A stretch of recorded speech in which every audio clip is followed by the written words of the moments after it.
Greetings, fellow citizens. This is Citizen Kong, and welcome to Ask Citizen Kong number 5. Napalm Blut asks, should the Syrian government be removed by NATO forces? Well, I'm assuming Napalm Blut. Oh, should I? Oh, should I not? I'm kind of guessing that he would probably himself say no. And I can't really say that I could make an informed decision on that because I haven't been following it all that closely. I do know that the Syrian government has been rounding up people and arresting them and violating their human rights. And my immediate reaction is that when anybody is being hurt or oppressed or bullied, it's not good for people to just stand around and watch, is it? I mean, take it if you just saw a woman being accosted or a man being beat up at the ATM machine, and if you could do something about it, you probably should. That being said, right now the U.S. government, Obama, has enough on his plate, and we already dealt with the presidency that started 2 wars and didn't raise taxes, 2 wars that we couldn't afford.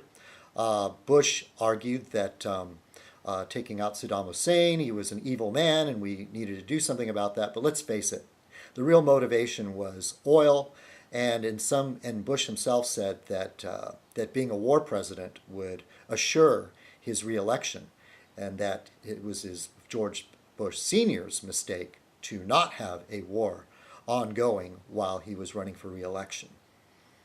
So the motivation there was not entirely honest.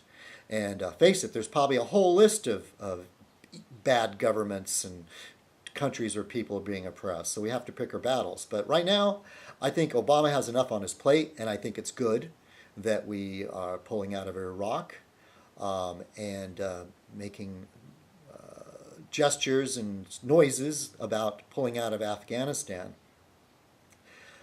If it was just NATO alone and there was some sort of, well, look how we dealt with Libya. That was actually done very well, I'd have to say. I just got mail. So, yeah. I know that the Ron Paul type libertarians, Ron Paul was initially a John Bircher. Of course, the John Birch Society got such a bad reputation that the Republican right just basically pulled away from them and said, you guys are nuts.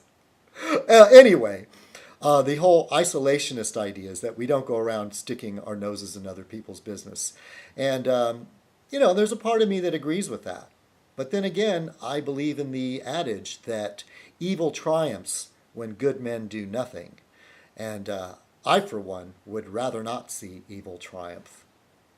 All right, this is Citizen Kong. Thank you for watching Ask Citizen Kong number 5. I would encourage you to post your opinions in the comment section, or even better, make a response video. This is Citizen Kong. Cheers.